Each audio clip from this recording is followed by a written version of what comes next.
디즈니 플러스 스타워즈 시리즈 안도르에는 엑스윙부터 데스스타까지 우리가 지금껏 스타워즈에서 자주 본 기체들이 많이 등장했지만 타이 어벤저나 켄트웰급 어레스터 순양함, 폰더 홀크래프트 등 매력적이고 새로운 기체들도 그에 못지않게 많이 등장했죠. 이번 영상에서는 드라마 안도르의 1시즌과 2시즌을 통틀어 아주 짧게 등장했지만 그럼에도 흥미로운 기체 10종을 뽑아 여러분께 짧게 소개해보려고 합니다.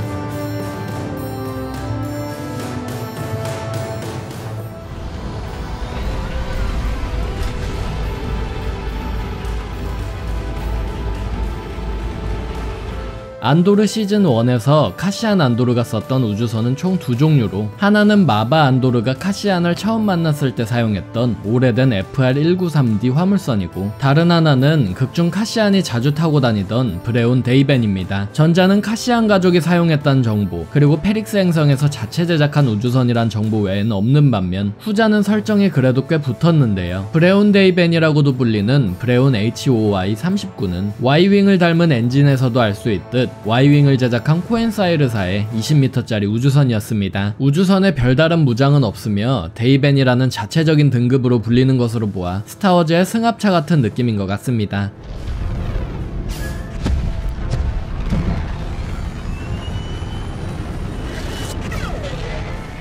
마찬가지로 안도르 시즌1에서 사용되었고 유일하게 레고 스타워즈 시리즈로 제품화된 기업구역의 텍포드는 전폭 3.35m, 전고 5.31m짜리 소형 수송선입니다. RK-392 기동 전술포드란 이름을 가진 이 친구는 덩치에 비해서 포탑 2개와 고정식 전향 레이저포 2문이나 무장한 작지만 매서운 기체였습니다. 한 명의 파일럿이 조종하고 최대 6명의 승객이 탑승할 수 있는 이 RK-392 포드를 이용해 기업구역의 프리옥스 몰라나사는 자사의 관할구역의 치안을 유지했습니다. 다만 이 RK-392 포드의 원형은 민간용으로도 많이 사용되는 기체인지 안도르 시즌2에서는 코러산트의 응급 의료 차량인 앰뷸란트 사양으로 개조된 버전도 등장했습니다.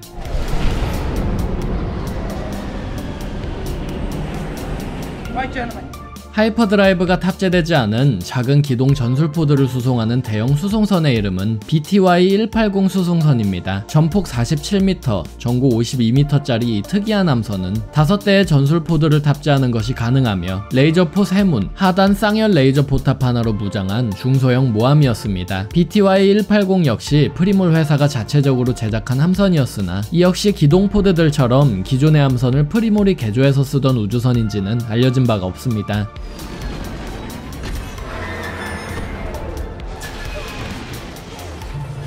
안도르 시즌1에 아름답고 잔혹했던 알다니 사건 당시에 쓰인 화물선의 이름은 맥스7 로노 박스 화물선입니다. 타이 전투기들을 제작한 사이에나사의 화물선으로 전장 29.74m, 전폭 8.78m, 그리고 전고 7.35m짜리 중소형 화물선이죠. 줄여서 로노 화물선이라 불리는 이 우주선은 비록 무장을 하고 있진 않지만 굉장히 두꺼운 장갑 덕분에 방어막 없이도 알다니의 유성우나 타이 전투기 레이저 포화를 견뎌낼 수 있었습니다. 일종의 방탄 수송 차량이라고 생각하시면 될 것 같은데요. 다만 원체 장갑이 두껍고 선적된 화물의 방어에 치중된 차량이라 기지 내부에서 발사대로 이어지는 레일 이용 6개의 엔진을 전력으로 가동해야만 발진이 가능했습니다.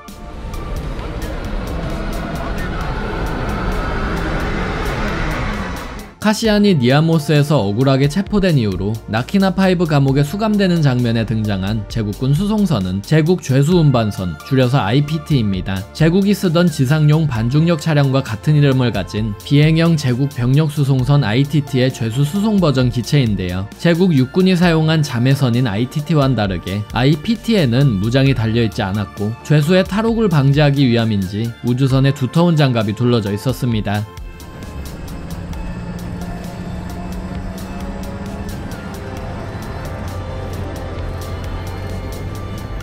안도르 시즌1과 시즌2 모두에 등장했지만 아직까지 이름이나 자세한 재원이 알려지지 않은 은하제국 버전의 군용 지프차 같은 이 차량은 조종사 1명과 승객 2명이 탑승할 수 있는 소형 반중력 차량입니다. 재미있게도 차량 전방에 아스트로맥 드로이드 같은 작은 포탑 드로이드가 내장되어 있으며 그 외에도 차량 중앙에 사수가 조종하는 블라스터 포탑이 달려 있습니다.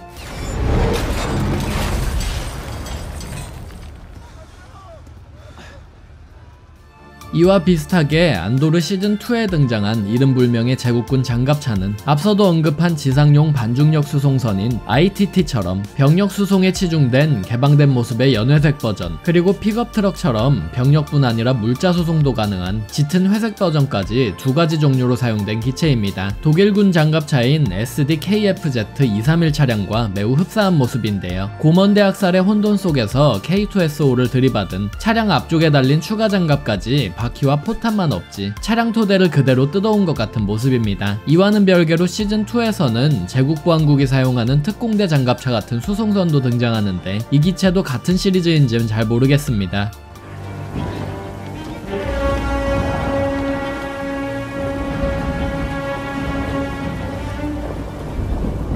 안도르로 데뷔한 기체는 아니지만 작중에서 위압감 있게 묘사하기도 했고 개인적으로 다른 영상에서 다룰 것 같지도 않아서 소개하는 오로르급 화물선도 있습니다. 원래 클론 전쟁 시리즈에서 데뷔한 화물선이지만 이번 드라마에서는 소우게레라 유격대의 이동식 본부 느낌으로 묘사되었죠. 코렐리아제의 52m짜리 거대한 YV-865 오로르 화물선은 YT 시리즈만큼은 아니지만 그에 못지않게 유서 깊은 YV 시리즈의 중형 화물선인데요. 버무나 금융조합, 자이게리아 노예제국, 광업길드 등의 다양한 세력들이 위험구역에서 화물을 실어 나르는 데에 사용한 듬직한 기체입니다. 장갑 자체가 두텁고 요새를 방불케 할 뿐더러 무장도 있고 초공간 도약 능력도 우수해서 은하계 각지에서 사용되는 기체였죠. 최대 100명 이상의 승객이나 그에 준하는 화물을 선체에 실을 수 있는 오로르 화물선은 한 곳에 오래 정착하지 않는 게레라 유격대가 본진을 바꿀 때마다 혹은 장거리 임무에 나갈 때 유용하게 쓰인 기체입니다.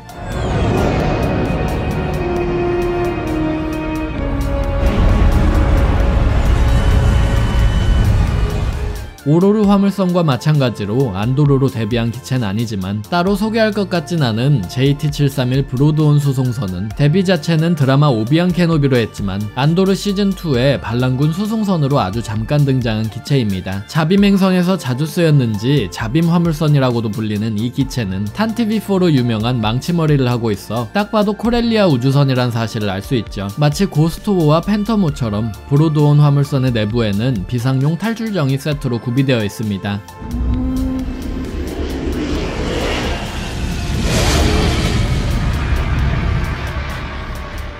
마지막은 제국보안국의 전술 왕복정입니다. 딱 봐도 람다급 왕복정이 속한 어비세데리안 라인 왕복정의 새 식구 같은데요. 아쉽게도 아직 이 왕복정의 이름은 알려지지 않았습니다. 어비세데리안 라인도 이제 꽤 많이 채워져서 이제 빈자리는 8개만 남았는데 어떤 이름이 붙을지 참 궁금합니다. 이름과는 별개로 이 전술 셔틀은 람다급 왕복정과 센티넬급 수송선을 반반 섞어놓은 것처럼 생겼는데 치켜 올라간 목이나 뚱뚱한 화물칸은 센티넬을 닮았지만 그 외의 부분들은 람다급을 조금 개조한 느낌입니다. 향후 다른 매체들에서 이 보안국 셔틀을 다시 만났으면 좋겠네요. 오늘의 영상은 여기까지입니다. 채널 구독하기와 영상 좋아요, 후원은 채널 유지에 큰 도움이 됩니다.